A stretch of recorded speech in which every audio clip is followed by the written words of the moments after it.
भवानी शंकर वंदे श्रद्धा विश्वास रूपिणौ याभ्यां विना न पश्यन्ति सिद्धः स्वान्तः स्थमीश्वरम।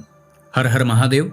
जगत पिता शिव यूट्यूब चैनल में आप सभी भगवत प्रेमी दर्शकों का हार्दिक स्वागत करता हूं। त्रिपुरा ध्वंसी श्री महादेव जी की कृपा से आप सभी स्वस्थ सकुशल और प्रसन्न होंगे, ऐसा मुझे विश्वास है। राजसूयेन यत् पुण्यम अग्निष्टोम शतेन च तत्पुण्यम लभते शंभो कथा श्रवण मात्रतः। अर्थात राजसूय यज्ञ और सैकड़ों अग्निष्टोम यज्ञों से जो पुण्य प्राप्त होता है वह भगवान शिव की कथा के सुनने मात्र से ही प्राप्त हो जाता है। भगवान शिव की कथा की महिमा बताता हुआ यह शिव महापुराण का एक महत्वपूर्ण श्लोक था। आज के वीडियो का जो मूल विषय है वो तो थंबनेल में ही आपने देख लिया होगा। अधिकांश साधक साधिकाएं ध्यान करते हैं, लेकिन उसकी बारीकी को समझना बहुत जरूरी है, क्योंकि इसमें बहुत से लोग एक ही जैसी त्रुटियां करते हैं और उस त्रुटि का परिणाम यह होता है कि ध्यान कभी लग नहीं पाता। वर्षों वर्ष तक वो प्रयासरत ही रह जाते हैं, बस उसका कोई परिणाम नहीं दिखता है। तो इसीलिए मैंने सोचा कि क्यों ना एक बार ध्यान के विषय में भी विस्तृत चर्चा हो जानी चाहिए, जिससे आपको कोई भ्रम है तो वो मिट जाए, और यदि कोई आप महत्वपूर्ण त्रुटि कर रहे हैं तो उसमें सुधार भी आप कर पाएं। इसी उद्देश्य से आज का वीडियो बनाया जा रहा है। सबसे पहले साधक साधिकाओं को यह भी जानना बड़ा आवश्यक है कि ध्यान के लिए एक पात्रता की आवश्यकता होती है। ऐसा नहीं है कि बस आसन लगाया और बैठ गए, ध्यान करने लग गए। ध्यान में अपनी एक पात्रता होती है। हर व्यक्ति ध्यान नहीं कर सकता है। निश्चित रूप से ये मैं बड़ी जिम्मेदारी से कह रहा हूँ कि हर व्यक्ति ध्यान नहीं कर सकता है, क्योंकि हर व्यक्ति में इतनी क्षमता नहीं है कि वो एकाग्र होकर के आधे घंटे भी 15 मिनट भी आसन पर ठीक से बैठ पाए। मैं किसी का मनोबल गिराने के लिए बात नहीं कह रहा हूँ, बल्कि कहे इसलिए रहा हूँ कि आपकी मेहनत, आपका परिश्रम व्यर्थ ना जाए और आप सही दिशा में कार्य करें। शास्त्रोक्त दृष्टि से तो मनुष्य मात्र का ही अधिकार है कि वो ईश्वर को प्राप्त करे।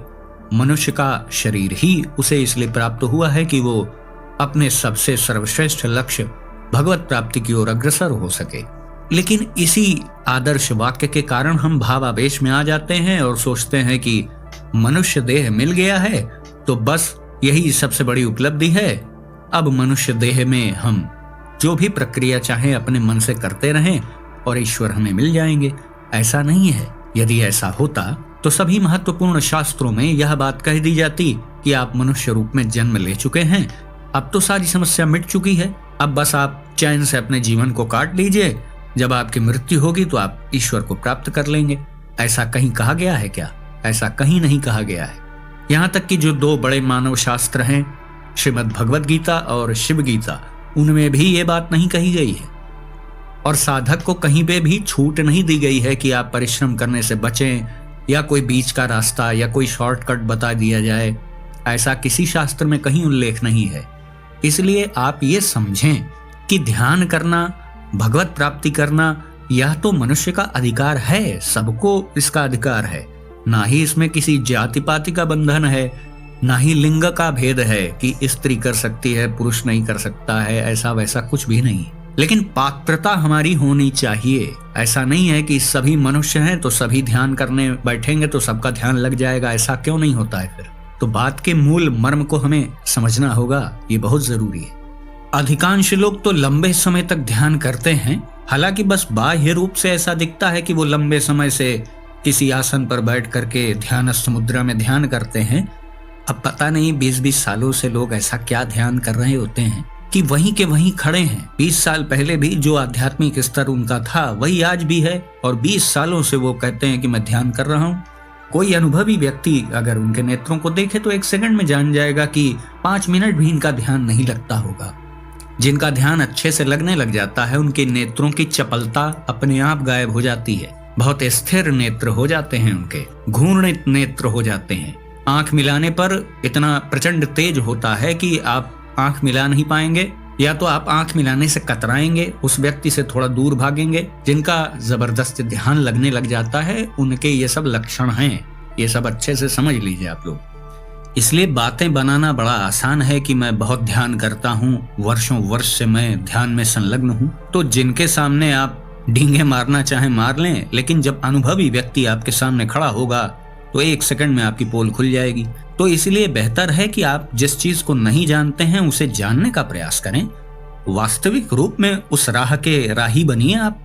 नाटक नौटंकी और ड्रामा करने से क्या फायदा है कि मैं बहुत बड़ा ध्यानी हूँ, इससे क्या हो जाएगा? इससे ध्यान लगने थोड़ी लग जाएगा। थोड़ी देर के लिए अपनी शर्म को किनारे करें और जो अपने अंदर बड़प्पन का भाव है उसे कम कर दीजिए। थोड़ा झुक करके विनम्र भाव से सीखिए। सीखने के बाद फिर उस मार्ग पे आप चलिए तो निश्चित रूप से आप वास्तविक सद्गुणों को प्राप्त कर लेंगे और वास्तविक रूप में आपको वो उपलब्धि हो जाएगी जिसका केवल दिवा स्वप्न आप देख रहे हैं। तो अधिकांश लोग तो बस इसलिए ध्यान में त्रुटि करते हैं कि वो 20 वर्ष से करने का दावा कर रहे हैं और अब अगर कुछ ध्यान के संबंध में वो प्रश्न करते हैं तो उनकी प्रतिष्ठा दांव पे लग जाएगी। तो इसलिए उनसे त्रुटियां हो रही हैं। कुछ लोग ऐसे हैं दुनिया में। मेरे पास तो प्रतिदिन ही सैकड़ों लोगों के अनुभव आते रहते हैं। उनमें ही कुछ ऐसे साधक भी होते हैं जो अंत तक यह स्वीकार नहीं करना चाहते कि हाँ महाराज जी, मुझसे त्रुटि हो रही है या मुझे कुछ चीजें नहीं क्लियर हैं, नहीं सही से पता है। यह नहीं वो खुल के बताते, बस घुमा फिरा करके यही बताते रहते हैं कि मैं इतने वर्षों से कर रहा हूँ और कोई लाभ नहीं हो रहा है। तो भैया लाभ होगा क्यों? इसलिए नहीं होगा कि आप सीखना नहीं चाह रहे हैं। यदि सीखने की प्रवृत्ति आपके भीतर नहीं है तो अध्यात्म मार्ग में आप कुछ महत्वपूर्ण हासिल नहीं कर पाएंगे कभी भी। सबसे महत्वपूर्ण त्रुटि जो है ध्यान में, वो तो मैं आगे वीडियो में आपको बताऊंगा, लेकिन प्रारंभ में मैं कुछ छोटी छोटी गलतियां भी आप सबको बता देना चाहता हूं। अधिकांश साधक साधिकाएं ये भी सोचते हैं कि हम कैसा भी आहार करें, कैसा भी भोजन करें, कैसी भी जीवन शैली रखें और हमसे अच्छा ध्यान हो जाएगा। तो जितनी शीघ्र आप इस भ्रम से बाहर आ जाएं वो बेहतर है आपके लिए। सात्विक भोजन, पवित्र भोजन बड़ा आवश्यक है कि आपका ध्यान सही से लगे और आप उत्तरोत्तर ध्यान की प्रक्रिया में आगे सफलता प्राप्त करें। इसके लिए बहुत आवश्यक है कि आपका खान पान बहुत पवित्र होना चाहिए और साथ ही आपका रहन सहन, आपकी जीवन शैली, आपकी संगति बड़ी महत्वपूर्ण है। कुसंग से भी आपको बचना पड़ेगा और कुसंग किसी व्यक्ति से नहीं होता है। मैं बहुत पहले भी कई बार बता चुका हूँ। किसी भी व्यक्ति, वस्तु और स्थान, ये तीनों से कुसंग हो सकता है। कोई व्यक्ति बहुत पसंद आ रहा है तो हम उसकी ओर भाग रहे हैं, तो हमारी चित्त वृत्ति उसकी ओर आकर्षित हो रही है। किसी वस्तु विशेष में हम बहुत आकर्षित हैं, जैसे आजकल तो सबसे बड़ा आकर्षण मोबाइल का ही है। 2-2, 3-3 घंटे कब व्यतीत हो जाते हैं मोबाइल पे पता नहीं चलता। हालांकि मोबाइल के सद्गुण भी बहुत हैं, बहुत ढेर सारे हैं, लेकिन ये तो आपकी प्रज्ञा पे निर्भर है ना कि आप मोबाइल का सदुपयोग कर रहे हैं या दुरुपयोग कर रहे हैं। तो वस्तुओं से भी बहुत भयंकर किस्म का कुसंग होता है। इसलिए अच्छे से पहचानें कि किन वस्तुओं से मेरी चित्त वृत्ति आकर्षित हो रही है और मेरे अध्यात्म मार्ग में बाधा पैदा कर रही है। उसी प्रकार से स्थान का कुसंग भी होता है। किसी किसी स्थान विशेष पर आपकी चित्त वृत्ति ज्यादा आकर्षित रहती है। सबके साथ ऐसा नहीं है। कोई वस्तु से बहुत आकर्षित होता है, कोई व्यक्ति से आकर्षित होता है, कोई स्थान से आकर्षित होता है। सबकी अलग अलग कुसंग होते हैं। बता मैं इसलिए रहा हूं कि आप केवल व्यक्ति के कुसंग को कुसंग ना समझें कि कोई ऐसा मित्र है जो मुझे गलत सलाह दे रहा है, गलत प्रेरणाएं दे रहा है, तो मैं उसे ही कुसंग मानूं। ऐसा नहीं है भाई साहब। ध्यान दीजिए तो हर जगह कुसंग बिखरा हुआ है। बस उनसे आप निर्लिप्त रहिए। सबके बीच में रहते हुए भी सबसे निर्लिप्त रहिए। यही सबसे बड़ा सफलता का मूल मंत्र है। किसी व्यक्ति, वस्तु, स्थान से आप आकर्षित ही ना हो। होने भी लगे तो तुरंत नाम जाप पे ध्यान दीजिए और प्रभु से प्रार्थना करिए कि हे प्रभु, सब कुछ आप ही का स्वरूप है। मैं सीमित बुद्धि वाला हूँ, तो आपके चमत्कार को, आपकी महिमा को कैसे जान सकता हूँ। मतलब अपनी बुद्धि में बार बार ये संदेश स्थापित करने का प्रयास करिए कि अगर किसी व्यक्ति, वस्तु, स्थान से मैं प्रेरित हो रहा हूं तो हे प्रभु, आपका ही आकर्षण उन व्यक्ति, वस्तु, स्थानों में है जिससे मैं आकर्षित हो रहा हूं। तो इससे आप अच्छे से त्रुटि करने से बच जाएंगे। थोड़ी देर के लिए कुसंग हो भी गया तो उसका रंग नहीं चढ़ेगा आपके ऊपर। ये सब रहस्य वाली बातें हैं, अनुभवतीत बातें हैं, ये लिखी पढ़ी सुनी बातें नहीं है। एक त्रुटि और भी है जो अधिकांश साधक साधिकाएं करते हैं या संयोग वशात उनसे हो ही जाता है कि उनके पास कोई प्रत्यक्ष गुरु नहीं होता है। तो कहीं से भी वो ज्ञान प्राप्त करते रहते हैं, टीवी के माध्यम से या मोबाइल के माध्यम से या किसी पुस्तक को पढ़ लिया। तो इस प्रकार से उन्हें कोई विश्वसनीय ज्ञान प्राप्त नहीं हो पाता है। और ध्यान बड़ी संवेदनशील प्रक्रिया है, तो उचित मार्गदर्शन उन्हें मिल नहीं पाता है, तो इसलिए उनका बहुत लंबा समय बस आंखें बंद करके बैठे बैठे ही व्यतीत हो जाता है। यहाँ तक कि उन्हें प्रकाश पुंज का भी दर्शन नहीं हो पाता है। ऐसा उनका दोष नहीं है, बस दोष उनका ये है कि उन्होंने कभी गुरु को सीरियसली लिया नहीं। आजकल समाज में ये भी तो दुष्प्रचार किया जाता है ना कि सब गुरु ढोंगी होते हैं, सब पाखंडी हैं, सब लोभी हैं, सब धन के लिए ऐसा कर रहे हैं। ये मात्र उनकी बौद्धिक दिवालियेपन की निशानी है। असल में बात इतनी है कि असली निखालिस महात्मा से आपका पाला कभी पड़ा नहीं, तो आप जान नहीं पा रहे हैं आज भी कि जो असली महात्मा होता है, जो असली महापुरुष होता है, वो धन को अपने ठेंगे पे मारता है। इसको ध्यान रखिएगा। संसार में इतना धन ही नहीं है कि आप सदगुरु को देके उसे संतुष्ट कर पाए। आप समझ रहे हैं? तो गुरु एक महत्वपूर्ण सत्ता है, उसके प्रति हमारे मन में दुर्भावना भी तो है। मैं सबको नहीं कह रहा हूँ, लेकिन अधिकांश लोग ऐसे हैं जो बहुत आसानी से गुरु पर विश्वास नहीं कर पाते हैं। हालांकि इसमें बहुत सी कारण हैं, दोनों तरफ गलतियां होती हैं। समाज को देखते हुए वर्तमान समय में कुछ घटनाएं ऐसी हुई भी हैं कि लोगों का विश्वास डगमगा जा रहा है, तो बेवजह कुछ नहीं हो रहा है, गलतियां दोनों ओर से हो रही हैं। लेकिन इससे यह सत्य बदल नहीं जाता है कि दुनिया सद्गुरुओं से विहीन हो गई है और पूरी धरती पर गुरु में अश्रद्धा करने वाले ही साधक हैं। ये बात भी सत्य नहीं है।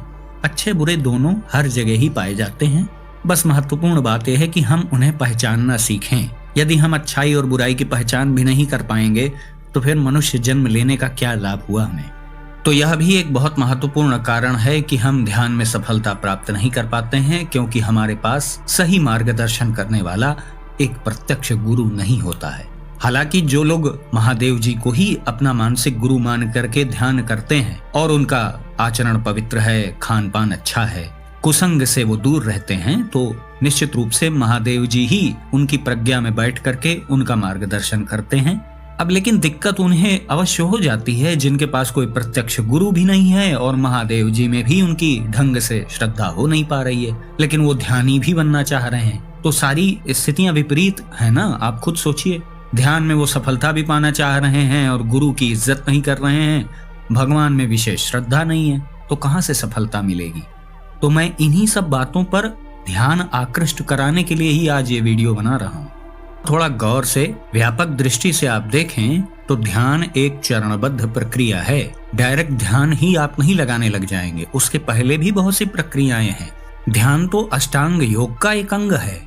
अष्टांग योग के यम, नियम, आसन, प्राणायाम, प्रत्याहार, धारणा, ध्यान और समाधि, ये 8 अंग हैं।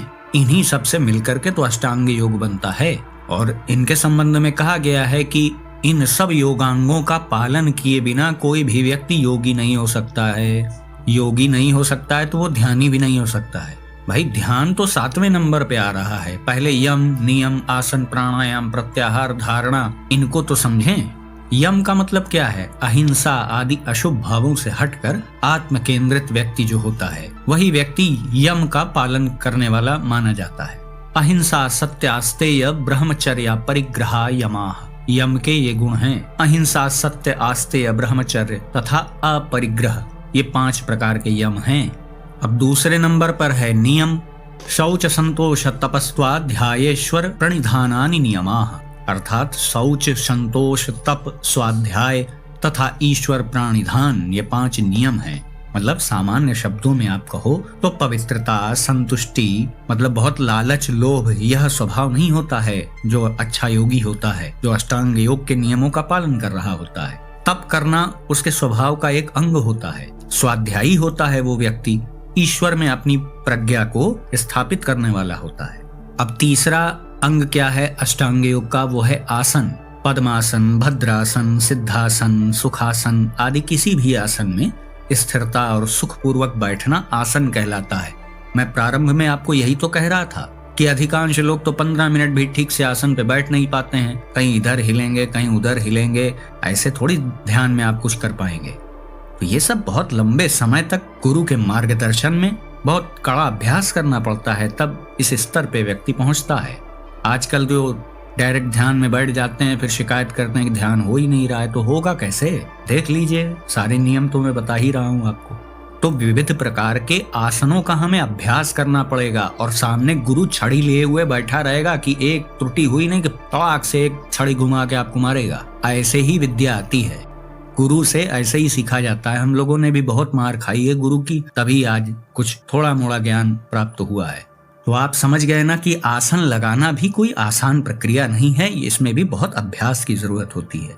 आसन दृढ़ता पूर्वक आप अच्छे से लगा पाएंगे तभी आप ध्यान में अच्छे स्तर पे पहुंच पाएंगे। चौथा स्तर आता है प्राणायाम का। प्राणायाम तो अति महत्वपूर्ण है। आप कभी भी ध्यान में बैठें और उसके पहले थोड़ा प्राणायाम, अनुलोम विलोम ही आप करके देख लीजिए। फिर देखिए ध्यान आपका जितना कल लगा था उससे अच्छा ही आज लगेगा।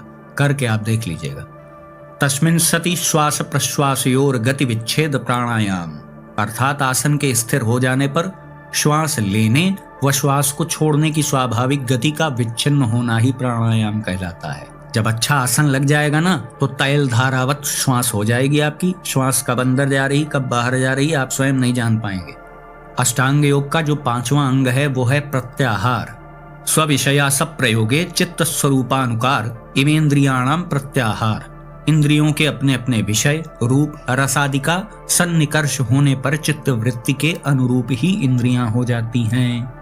इसका अर्थ है कि इंद्रियों के जो जो विषय हैं, जैसे कान का क्या विषय है, अच्छा संगीत सुनने को मिल जाए, अच्छे स्वर सुनने को मिल जाए।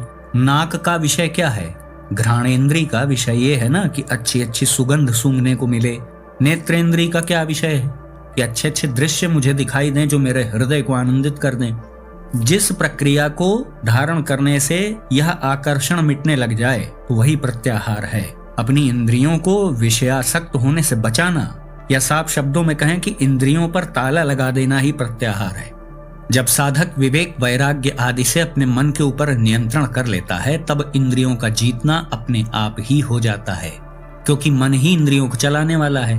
मन क्या है, इंद्रियों का राजा है। नेत्र को अच्छा दृश्य देखने को चाहिए तो नेत्र को प्रेरित तो मन ही पहले करता है, तो सबसे बड़ा उत्प्रेरक मन ही है। इसीलिए सबसे पहले मन का ही इलाज किया जाता है। यदि मन हमारे अनुकूल हो गया तो फिर इंद्रियों की क्या हैसियत रह गई। अष्टांग योग का 6वां जो अंग है वो है धारणा। देशबंधस्य चित्तस्य धारणा। अब इसको ऐसे समझें कि जैसे हमारे शरीर में विभिन्न प्रकार के यौगिक चक्र हैं ना, मूलाधार चक्र है, मणिपूरक चक्र है, अनाहत चक्र है, आज्ञा चक्र है, इसी प्रकार 7 चक्र हैं। तो उन पर हमारा किसी एक चक्र विशेष पर मन केंद्रित होने लग जाए तो वही धारणा है। प्रत्याहार द्वारा जब इंद्रियां एवं मन एक प्रकार से स्थूल विषय से हटकर सूक्ष्म लक्ष्य अर्थात आत्मा, परमात्मा आदि पर केंद्रित हो जाती है तो उसे ही धारणा कहते हैं। मतलब धारणा के स्तर पर आते आते आपका मन और आपकी इंद्रियां बहुत कमजोर हो जाएंगी। कमजोर होने का मतलब भौतिक रूप से कमजोर हो जाएंगी, लेकिन आध्यात्मिक दृष्टि से वो बहुत बलवान होने लगेंगी। मतलब उनका भौतिक बल, सांसारिक बल कम होने लगेगा और वो आध्यात्म के मार्ग में बलवान होने लगेंगे। अब अष्टांग योग का 7वां जो स्तर है वो है ध्यान। तत्र प्रत्ययिकता नता ध्यानम, यानी जब धारणा के द्वारा आप अपने मन को किसी चक्र विशेष पर आरोपित करते हैं, आपका मन किसी चक्र पर स्थिर होता है, तो उस धारणा किए हुए अर्थात नाभि चक्र, भ्रू मध्य या जहां पर भी आपने मन को एकाग्र किया है, तो वहां पर ज्ञान का सदृश प्रवाह वही ध्यान है। और फिर यही ध्यान धीरे धीरे इतना उन्नत हो जाता है कि फिर हम समाधि में पहुंच जाते हैं। हालांकि समाधि एक अलग ही व्यापक और स्वतंत्र विषय है, उस पर कभी अलग वीडियो बनाया जाएगा। आज तो मूलतः हम ध्यान के विषय में ही बात कर रहे थे। तो मेरा बताने का मूल उद्देश्य ये था कि ध्यान के पहले भी तो बहुत सी चरणबद्ध प्रक्रियाएं हैं, हम उस पर कभी ध्यान नहीं देते, फिर बस ये शिकायत करते रहते हैं कि ध्यान में हमें कोई लाभ नहीं हो रहा है। अब अंत में ये मान लिया जाए कि आपने सभी योग्यताओं को हासिल कर लिया है और अब आप ध्यान करने बैठे हैं, तो देखिए सबसे ज्यादा गलती यहीं पे लोग करते हैं। ध्यान करने बैठते हैं, अपनी दृष्टि को आज्ञा चक्र पर टिका देते हैं, फिर सोचते हैं कि वहीं पर कुछ घटना घटेगी। ठीक तरीके से दृष्टि भी अधिकांश लोग नहीं टिका पाते हैं, क्योंकि मैं पहले भी वीडियोस में बता चुका हूं कि आंख बंद करने के बाद भी पलक झपकती रहती है। ये सब अनुभवतीत बातें हैं, आप लोग करते हैं, आप लोग अच्छे से समझेंगे इसको। आंख बंद कर लेना इस बात की गारंटी नहीं है कि आपकी दृष्टि स्थिर हो जाएगी, नहीं, बस आपने आंख के आगे एक पर्दा डाल दिया है। बस दृष्टि तो तब केंद्रित होगी जब आपने बाह्य रूप से त्राटक का अभ्यास अच्छे से किया होगा या ईश्वर प्रदत्त गॉड गिफ्टेड रूप से आपको ऐसी क्षमता प्रभु ने दे रखी है तो अलग बात है, लेकिन अधिकांशतः लोगों को त्राटक करना पड़ता है पहले अपनी दृष्टि को एकाग्र करने के लिए।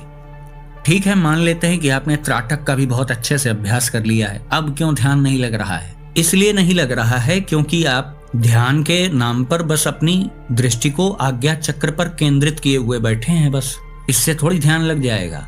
धीरे धीरे धीरे धीरे आपकी दृष्टि स्वचालित रूप से ऑटोमेटिकली ही आपके सहस्त्रार चक्र की ओर पहुंच जाएगी। मतलब बैठे आप सामने हैं, आपकी दृष्टि आपके पीछे की ओर, जहां पर सहस्त्रार चक्र होता है सर पे, वहां पहुंच जाएगी दृष्टि।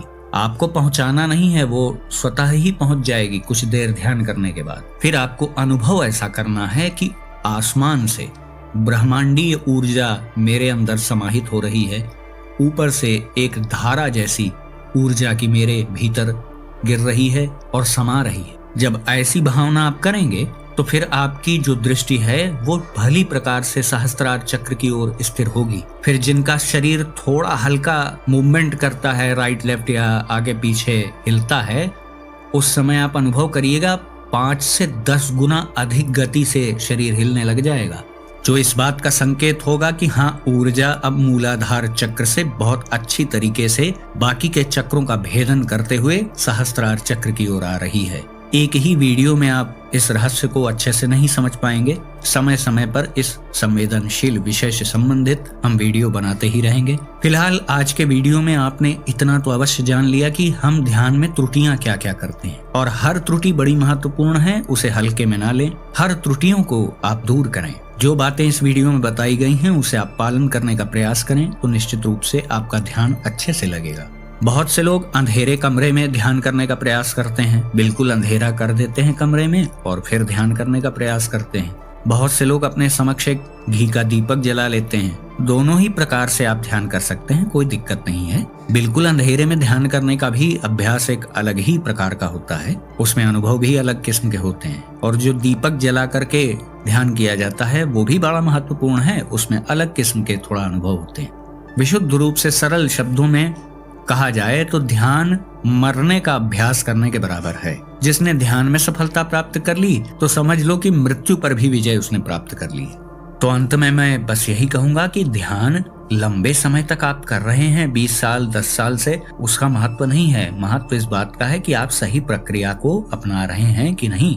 इसी महत्वपूर्ण विषय की ओर मैं आप सबका ध्यान आकृष्ट कराने के लिए इस वीडियो को आज बनाया हूँ। तो मैं आशा करता हूं कि जो भी जानकारी दी गई उससे आपका उचित मार्गदर्शन हुआ होगा। यदि वीडियो आपको पसंद आए तो इसे लाइक करें, अपने मित्रों बंधु बांधवों के साथ शेयर करें। यदि इस चैनल पर आप पहली बार आए हैं तो कृपया इस चैनल को भी सब्सक्राइब करें और बेल आइकन को भी अवश्य प्रेस कर दीजिएगा। तो बर्फानी बाबा श्री अमरनाथ जी से मैं ऐसी प्रार्थना करता हूँ कि वो आप सभी को सदा सुखी, स्वस्थ और ऊर्जावान बनाए रखें। मिलते हैं अगले वीडियो में एक नई और उपयोगी जानकारी के साथ। तब तक के लिए आप सभी भगवत प्रेमी भक्तों को हर हर महादेव।